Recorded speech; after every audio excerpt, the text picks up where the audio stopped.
¿Qué tal? ¿Cómo andan? Bueno, bienvenidos, bienvenidas, espero que anden bien. Nos encontramos en una nueva clase audiovisual. Eh, la otra vez, bueno, tuvimos la charla Zoom que fue tan interesante. Pudimos analizar algunas cosas. La siguiente clase les dejé algo del Renacimiento para ir dándole un marco a lo que es la Edad Media, ¿sí? Un marco renacentista. Un marco en el cual dividimos lo que era la parte oscura de esa Edad Media, como lo había sido hasta esta transición que se va a dar con el humanismo, y aparece el Renacimiento. Si ustedes comparan, ¿se acuerdan que yo les dejé algunas imágenes? Creo que en alguna clase audiovisual les pasé en el principio del video, después mientras yo hablaba, algunas imágenes humanistas que le daban realismo a lo que era la figura del hombre y la mujer, que enmarcaban lo que era la sociedad de ese momento, que era representar una escena típica. De repente, si ustedes comparan entre las pinturas del humanismo y las del Renacimiento, se van a dar cuenta incluso de ese cambio, de algo que era un poco más oscuro, como este tipo de pinturas del humanismo, a algo con mucha más iluminación en lo que era el Renacimiento, ¿sí? En esto las pinturas de Miguel Ángel son como un poco la clave también de esto, a la vez que Da Vinci ni hablar, pero las de Miguel Ángel en particular porque son las que están pintadas en el Vaticano de repente. Ahí tenemos esa iluminación que aparece dentro de lo que era la sociedad renacentista, poniendo el foco en una escena típica, poniendo el foco en la espiritualidad, en lo que fuera, pero desde un lugar renacentista, es decir, se termina lo que es la parte oscura de la Edad Media y surge una parte más iluminada de lo que es el Renacimiento. Una sociedad que indefectiblemente está cambiando, ¿sí?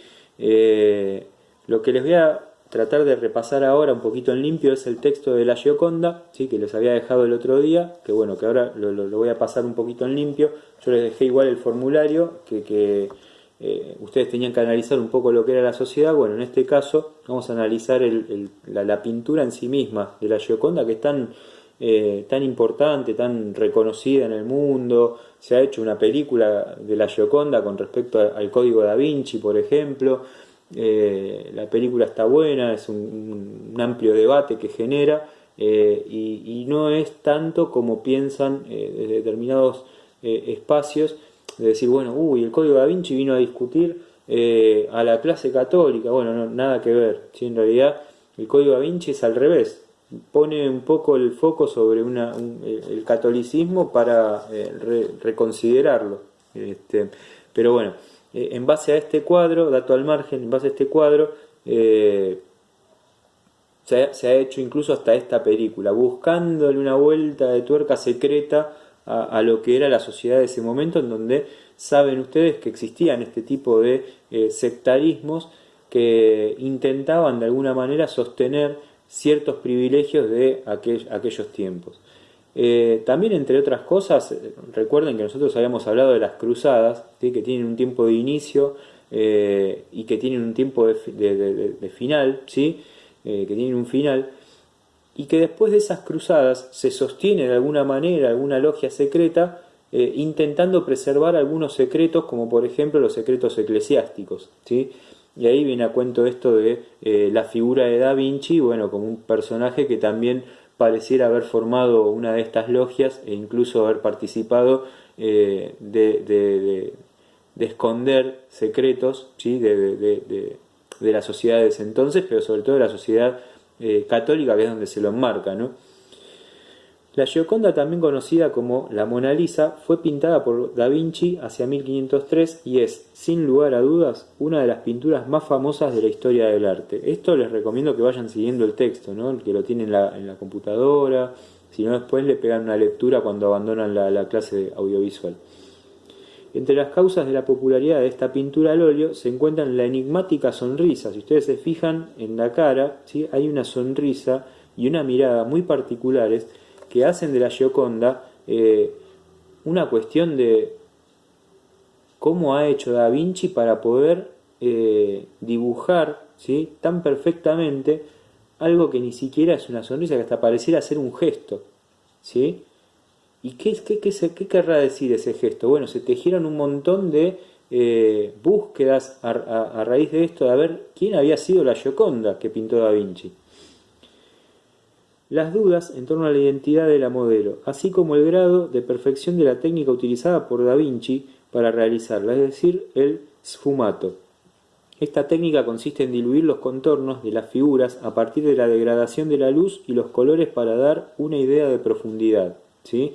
Que es lo que hablábamos antes, marcar la profundidad de los gestos es marcar la profundidad del ser. Su nombre oficial es Gioconda, porque se cree que la modelo que posó para Leonardo era Lisa Gherardini, esposa de Francesco Bartolomeo del Giocondo. Muchos artistas han usado esta obra como fuente de inspiración al retomarla, reinventarla y adaptarla con sus estilos y propósitos. Posiblemente fue el artista dadaísta francés Marcel Duchamp uno de los precursores a la hora de modificar la imagen de la Gioconda. En una obra de 1919 el artista dibujó en el famoso rostro un bigote con su perspectiva de barba. Esta imagen modificada fue reproducida en una serie de tarjetas que recorrieron el mundo. Si ustedes la buscan, existe ahí en internet, está dando vueltas. También fue recreada por Andy Warhol, que es reconocido argentino, o la Mona Lisa a los 12 años, realizada por el pintor, dibujante y escultor colombiano Botero. Lo que está diciendo acá es que incluso se ha buscado hasta la esencia de su infancia, ¿sí? Para saber de dónde venía la Gioconda. Miren todo lo que una pintura logró, una pintura pintada en la Edad Media, 1503, como dice acá, todo lo que logró generarle al ámbito artístico, al ámbito cultural y a la sociedad misma para entender qué le pasó a Da Vinci, qué le pintó a Da Vinci, valga la redundancia del pintor, para hacer a esta figura con esa sonrisa y miradas enigmáticas. A su vez, el español Dalí, satirizándose a sí mismo, pintó un autorretrato como Mona Lisa. Entre las versiones actuales se pueden encontrar, entre muchas más, la elaborada por el creador de los Muppets. La Gioconda no solo comenzó a ser fuente de inspiración para pintores, dibujantes y caricaturistas, sino también para publicistas. Se han ideado infinidad de campañas con la Gioconda, incluso de hace 2 años atrás acá en la Argentina. Su imagen continúa además circulando a través de reproducciones tanto en cuadros, en remeras, tazas, lápices. O sea que es una imagen que si uno se las pone enfrente, ¿sí? sin que ustedes conozcan ni el nombre, ni por qué la pintó, ni qué quiso hacer Da Vinci, van a darse cuenta de que es una imagen súper reconocida, ¿sí? Y que esa imagen súper reconocida detrás acarrea un montón de enigmas y leyendas e historias que nunca fueron resueltas, ¿sí? Porque en realidad, verdaderamente, históricamente hablando, verdaderamente, con fuentes fidedignas, no podemos decir quién era la Gioconda.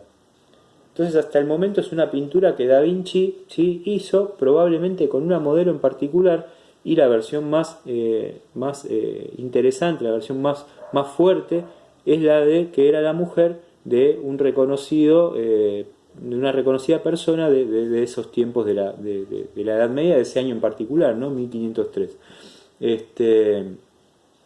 Bueno, acá es donde Mona Lisa, que incluso tiene hasta una película que se llama La sonrisa de Mona Lisa con Julia Roberts, que explica otra cosa, pero quiero decir, para que vean cómo actualmente sigue siendo tan fuerte este imaginario, nos habla a las claras también de un momento en el cual personajes como Da Vinci se transforman como personajes que hacen que la Edad Media se sostenga para siempre, ¿sí?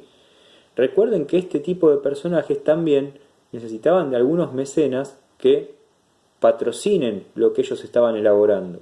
Y muchas veces se van a encontrar con algo que en realidad es un conflicto, porque quizás el mecenas financia algo, pero ellos dibujan una cuestión particular que quizás hasta critique ese mecenazgo. Entonces ahí va a empezar a aparecer un choque entre lo que va a ser la cultura y el mecenazgo, la ciencia y el mecenazgo, ¿sí? Porque lógicamente los pintores, los científicos querían gozar de cierta libertad para su estudio, para su avance en cuanto a dibujos, lo que fuera, ¿sí? Y que el mecenas de repente te diga lo que tenés que hacer, digamos, carece de libertad, ¿no? Bueno, estamos hablando de un espacio geográfico que fue declarado por la UNESCO, ¿sí?, como uno de los patrimonios culturales más grandes de la historia, ¿sí?, sobre todo la zona de Florencia. Florencia Se encuentra ubicada en la región de Toscana, a orillas del río Arno. Su centro histórico, enmarcado por murallas construidas en el siglo XIV, fue declarado Patrimonio de la Humanidad por la UNESCO en 1982. La UNESCO lo que hace es, a partir de 1972, sacar una serie de convenciones que se dignan a mantener como patrimonios culturales o patrimonios históricos a ciertos espacios para preservarlos, ¿sí? Y que nadie los pueda corromper. Corromper entendido es de que nadie los pueda destruir, nadie los pueda vender, ¿se entiende? Entonces, en la declaración de patrimonio cultural lo que se hace es preservar ese patrimonio para la humanidad, ¿sí? ¿Por qué? Porque, como ya leíste, Florencia, fue el corazón del Renacimiento italiano y debido a ello es posible encontrar en ella algunas de las obras más importantes producidas por artistas renacentistas, como la cúpula de la Catedral de Santa María del Fiore, diseñada por Brunelleschi, el campanario de Giotto y las puertas del baptisterio, la Galería degli Uffizi, que contiene una de las colecciones de arte más importantes del mundo, y el Palacio Pitti, que fue la residencia de la poderosa familia Medici desde el siglo XVI. Los Medici, que como ya dije la otra vez, vamos a analizar qué pasaba con estos Medici en la Edad Media, ¿sí? Es una de las sociedades más importantes, de las familias más importantes, porque a la vez tenían el dominio del banco, ¿sí? Y eran aquellos que, mejor dicho, tenían como consejero al mismo Maquiavelo, ¿sí? Que ya hemos hablado un poquito de Maquiavelo, bueno, lo vamos a retomar también. Entonces, bueno, esta es la Edad Media que seguimos construyendo y que le estamos dando ya un formato mucho más específico y de cierre. Ya hemos visto su sociedad, su cultura, su manera de separarse del oscurantismo para un renacer del arte. Y acá nombré Italia, nombré Florencia. ¿Y por qué Italia? Porque era, geográficamente hablando, esa botita que sale en el mapa de Europa, que ya hemos analizado el año pasado y que bueno, pueden volver a ubicar en el mapa. Italia, por su ubicación, por su forma de centro, por su espacio en el Mediterráneo, es un lugar que es como un pivot del renacer cultural, ¿sí? ¿Por qué? Porque alrededor tiene todo, ¿sí? Entonces no le falta casi nada. Era lógico que ahí se empiece a desarrollar este tipo de culturas dentro de un espacio que todavía se mantenía como con cierta autonomía de regiones, ¿sí? Es decir, no era que Italia estaba toda unificada, sino que tenían sus regiones con bastante autonomía. Por otro lado, vamos a comenzar a hablar en esta Edad Media de algo que se está empezando a formar, ¿sí? Ya casi hacia el final de lo que es la Edad Media también.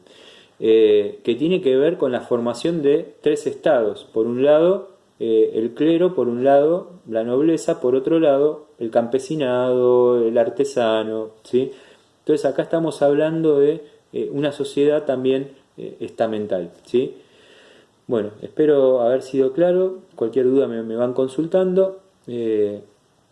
Recuerden para leer, ¿sí?, de vuelta el texto de la Gioconda. Y les voy a dejar algún cuadrito, ¿sí?, para que puedan desarrollar en la carpeta. Bueno, les mando un abrazo a todos y todas y esperemos encontrarnos pronto. Nos vemos.